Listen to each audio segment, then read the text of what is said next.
Okay, everyone, welcome to another episode of the Library is Open podcast.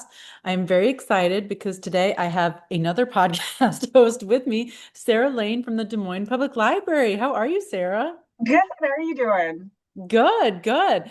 So we were Bywater was at our staff retreat in Des Moines this year, and we had the honor of visiting the Des Moines Public Library.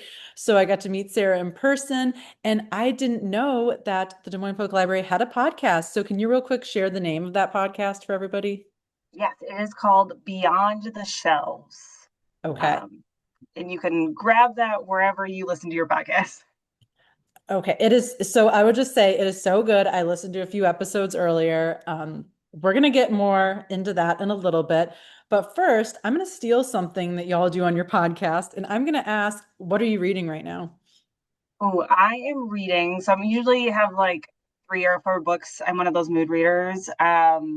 So I am reading physically A Witch's Guide to Magical Innkeeping by Sagu Mandana, cozy fantasy, all the good feels.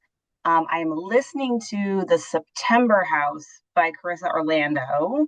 It's a horror. I'm a scaredy cat. I literally am only listening to it for my podcast because we're doing a horror theme for October. But it's a haunted house mystery. What I love about it is there's like the woman in it like is gonna stay in her house like no matter what. So she's not scared of the ghost. She's just trying to like work around them.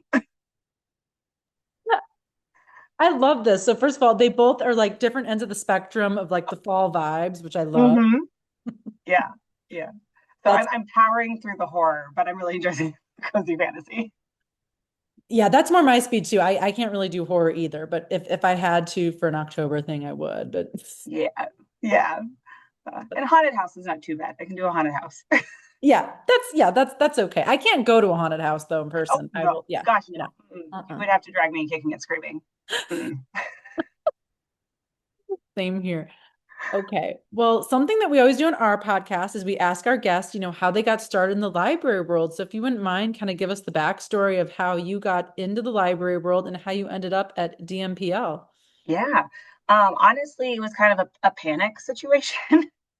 I feel like other librarians are like, it's what I've always wanted to do. They have this lovely librarian that, raised them. Not me.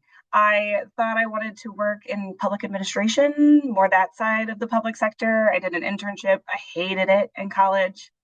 And I went back to my advisor and I was like, what do I do? What do I do? Um, and she's like, you're a really good researcher. And have you ever thought about library school? And I was like, sure, let's do it. Let's go. So I did that. I thought I wanted to work in archives, moved over to public librarianship during grad school. And then actually, Des Moines Public Library was like my first big girl job. I had a couple half-time jobs out of school. And then I was subbing here when a full-time position came up.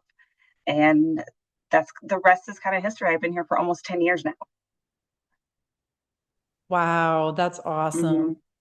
Mm-hmm. Yeah, so it just when we went in there, it was just it was so warm and welcoming. And I was struck by how many programs you offered and how many services you offered and like some of the big names you were getting. I mean, Abby Jimenez and some other Mm-hmm. people. I mean, I was really impressed.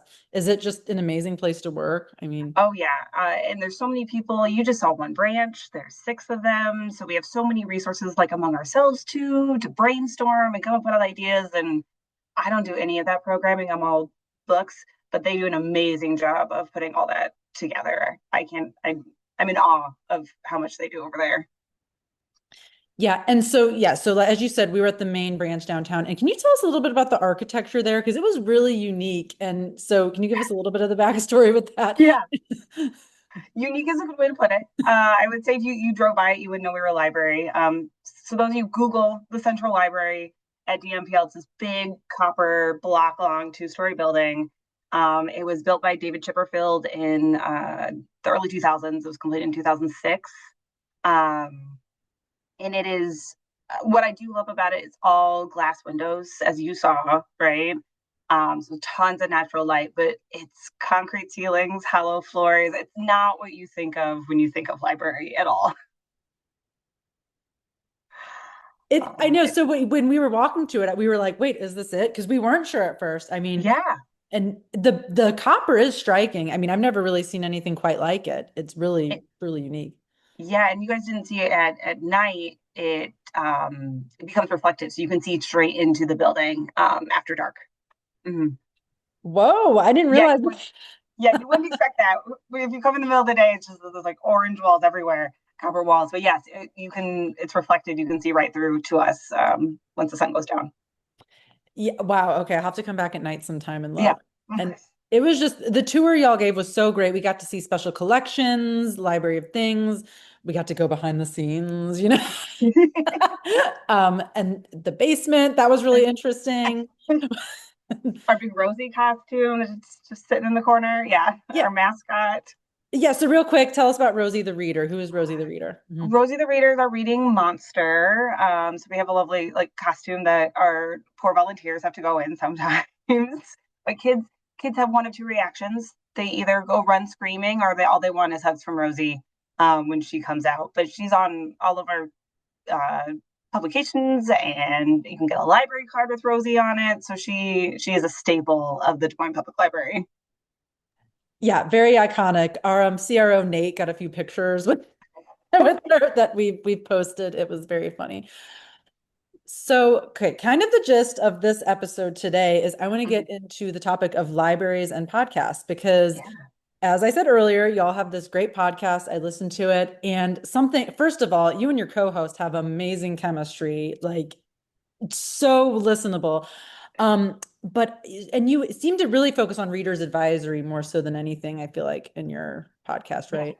Yeah. Yeah, it's mostly readers advisory. We're mostly talking books. Every once in a while, though, getting all of everyone's schedules together is hard. But sometimes we do have guests that talk a little bit more of like what they do in the library that maybe aren't so front facing. We've had our systems administrator on, some more collection development people. But yeah, probably about 90% of what we do is readers advisory. Um, yeah. Okay. So let's go back a little bit. Can you talk about Yeah. how this all got started? I mean, what was the process? Did you have to go through a bunch of like levels of administration? Give us a And key here. yeah. Funny enough, I mean, I was a part of it, but I am not. If you listen to the first podcast, it's not me. It's it's Jess and one of our former coworkers who then left for another job. So they tapped me after that. But luckily, the administration was really on board with it. It started kind of as a collaboration with our book chat team, which I am the team lead of, and that's essentially our name for our readers advisory team. That's system wide. Um, and so between us and our marketing team, we thought this was another great way to um, reach patrons. Um, but it was kind of like we'll try it and see how it goes, sort of thing. Luckily, our head of marketing was already doing some podcasting, so we have behind me. It's not very interesting, but our podcasting equipment is behind my head here. Um, and so we already had a nice setup for it. And then it just really kind of took on a life of its own. I've had people come in and recognize my voice, which is really weird. I mean, good weird, but still weird. No, that's kind of awesome, actually. Yeah, Like a see, radio voice. I love it. I'm like a tiny celebrity, the babyest of celebrities. Um, but yeah, and so it's just something we started doing monthly and kind of growing slowly and adjusting. I would never want to go back and listen to myself on that first podcast. I feel like I've grown a lot since that one. I was so nervous doing the first one, and it's just me and Jess, my co-host, just talking in a room together.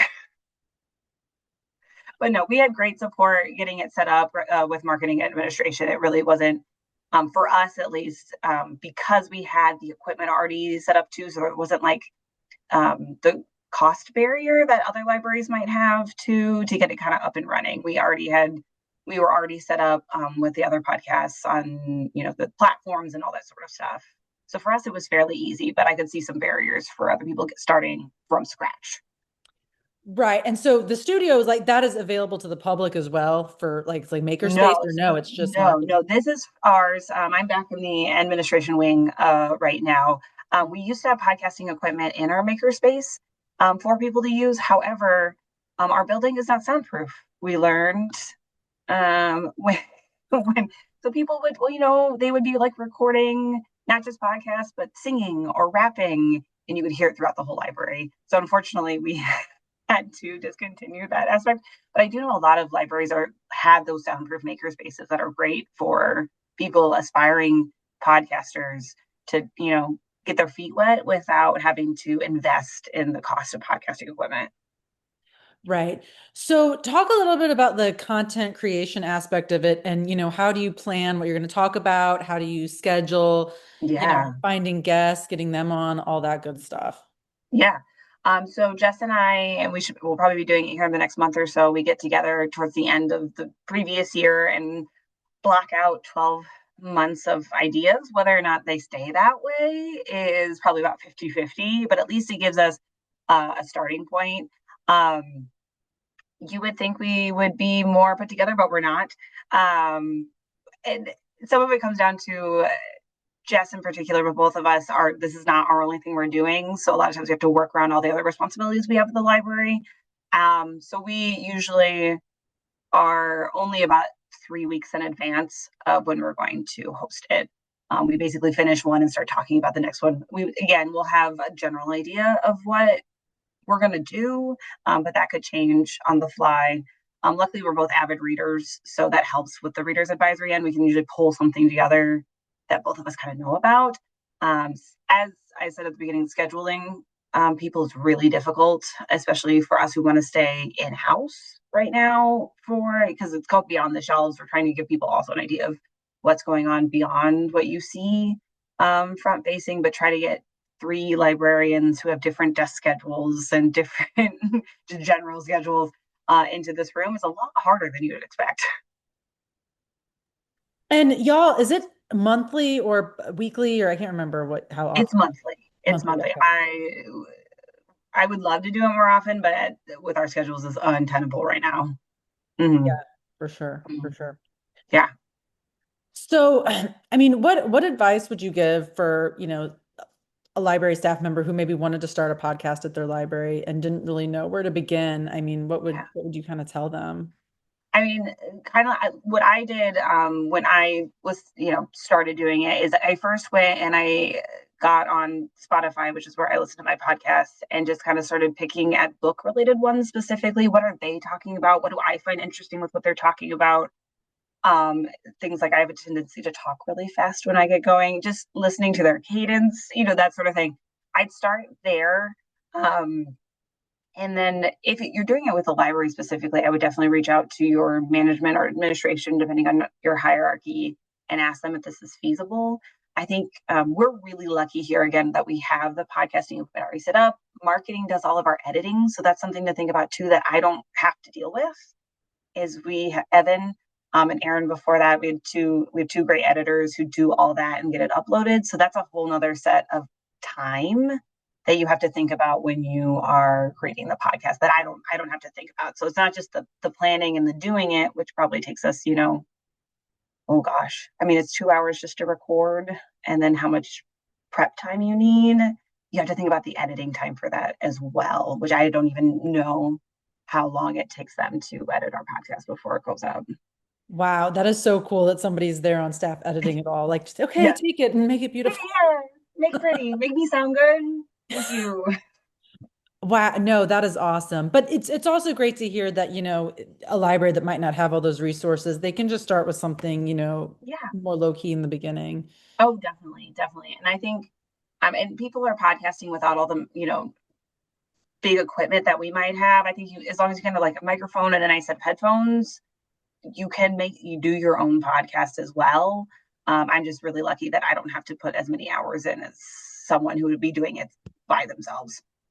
For sure, for sure. Mhm. So, this is a little fun. Can we talk about some of the favorite episodes that you've done? Like, has there been a particular topic that you've just like loved or you feel like you could just gab about forever? I mean, I'm a romance reader, so anytime Jess is like, fine, we can do another romance, I was like, yes, yes. Wait, Um, is Jess not, is she more fantasy? I was trying to pick up on that. no, she's a bit of a mood reader. So all of a Okay. sudden she'll like pull something out. I'm like, you read that? But she generally is more literary fiction. Like if she's gonna talk about stuff that is more literary fiction. And I just nod along as a genre reader. I'm like, there's no dragons in it. Okay, yes, yes. That's that's me because I cannot like fantasy. It's just, oh man, it's a lot for me. Like a Yeah. commitment. I don't know. I was listening to one episode earlier and somebody was talking about like, they're like, I can't do my nails or whatever. I'm reading Yeah. fantasy. I have to really get in the zone. Yeah. It works out nicely. And that's something to think about if you were planning on doing a podcast with someone else. It's Jess and I, our like Venn diagram is not completely two circles, but there's not a ton of overlap between what we read, which is actually really nice. So we're not both recommending the same things to people or reading the same things either. Mhm. That yeah, that's great. I have to say, I listened to the episode on chick lit and I was loving it because it was so Good. interesting. You've gotten to the history and sort of the backstory, and then also like criticisms of the movement, and it really like kind of had this positive message of just like don't be ashamed, like what you No. like. And Yes. I loved that. I was like cheering, like, yes, That preach. was one of my favorite episodes. I put like a ton of research into that. Because and those are things, is library staff you'd see as they already are aware of these terrible terms for things. But then you sit there and you're like, I don't know a better term or something that would like resonate with people. Everyone knows what chiclet is, even though if you can't like define it. Um, and so that was a ton of fun. It's just like own it. Own that you like it, I like it, and just enjoy reading. Who cares? Exactly. I love that. And then going back to guests for a second, so Yeah. and authors, I mean, how has that process been like recruiting, some more well-known authors on the show? I mean, how have you gone about doing that? And yeah. So we have actually not had any on our show. That is Oh, Aaron's show okay. that does that. Oh, okay. And he's very lucky, well, lucky and very good at his job. So we have what's called Avid Authors Visiting in Des Moines, that we do every year. And it's become very popular. It's how we got like Abby Jimenez and James Patterson came through. David Baldacci we had last year. Um, and what's nice is he works with them, and then his podcast is kind of part of their contracts with doing that Avid. So we get all those authors to come in, and that's all him. So he's working with agents and publicists, and depending on the size of the author, to get all that squared away. So that's a whole nother level of podcasting that I don't actually have access to. Wow, no, that's awesome though. And actually Mm, in that same vein, I kind of meant to ask you earlier, but yeah. you talked about this when you were kind of planning this podcast, listening to other book related podcasts. So I wanted to ask, what are some of your favorite podcasts to listen to that give you inspiration? Yeah. So the ones I listen to for this, I'm blanking on the name, but Sarah McLean, who's a well-known romance author, has this amazing podcast where she talks romance books. Highly recommend if you're a romance reader. But actually, one of the ones that I really, you know, really liked, um, was I was listening to the West Wing podcast, the TV show. Only, and it actually worked really nice. The it's two people talking about something they love, and they have a great rapport with each other. And like my goal is to sound like that when I talk to Jess. And so it's not even like book related stuff. I actually listen to mostly TV related podcasts. I read so much books that I don't want to listen to someone else talk about books all the time. Yeah.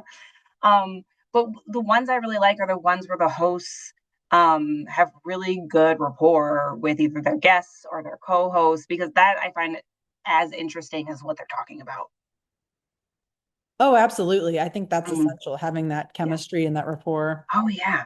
for Yeah. sure. I didn't know there was a West Wing podcast. That's Oh, I found it like way late. It's like completely done, which is great. So I can like binge it like six at a time, and then like but yeah, they go through every episode of The West Wing. It's yeah, and one of the if you watch The West Wing, one of the co-hosts is Joshua Molina, who plays Will Bailey on the show in later seasons. So yeah, so it's really fun to get both an outside and inside look at the episodes.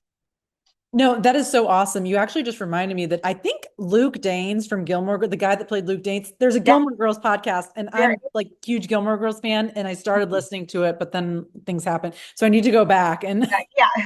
Yes, you I'm pretty know. sure that's the same thing. Like he goes through every episode of Yes, Gilmore I Girls. believe so. Yeah. And there's a Gilmore Guys podcast that's really good. Yes, highly recommend. The co-host of the West Wing podcast. Anyway, there's like a connection there, so I highly recommend the Gilmore Guys podcast as well. Oh, thank you for that. Thank you for that. Yeah. Mhm. Okay, so kind of as we're wrapping it up a little bit, Yeah. could you give us any, preview of podcasts that are coming up, what you're working on for your next Oh, episode? yes. So one that hasn't dropped yet, but we just finished recording, which is why I'm reading or finishing the September House, is horror books for scaredy cats. Um, because I refuse to read anything scary. Uh, and then I think we're gonna do. I'm not for sure, but we're thinking cookbooks for November. We're gonna talk cookbooks as we're getting to the holiday season. And usually in December we do our best of. So those are kind of our next three podcasts that we'll probably be doing coming up here. That's awesome. I think that's going to be great for Yeah, November. yeah. And something else I just want to tell the listeners is if you don't follow DMPL on the socials, please do because I don't know who it is. Someone on your staff does these amazing read while you're waiting recommendations. And Kelly, she's great. oh my God, they're so good. Every time I see that reel come on, I'm like adding to the TBR, adding to the like Yep, yeah. such good recommendations. Mhm. Yeah, I'll y'all let are her know just that. She'll fantastic. be ecstatic. Yeah, y'all are great. Mhm. Well, is there anything else you want to add before we wrap it up today? Let me think. Just visit your local libraries. Do it. They love you. They want you there. And read what you want. That's what I would say. Yes, I love that. I love that as a Mhm. way to end it today. Read what you want Mhm. and don't be ashamed. There's no No, such thing as a guilty pleasure. no, exactly, exactly. All right, Sarah, thank you so much for being here today, and we'll Thank you for talk to you having me. later. All right, Bye. bye.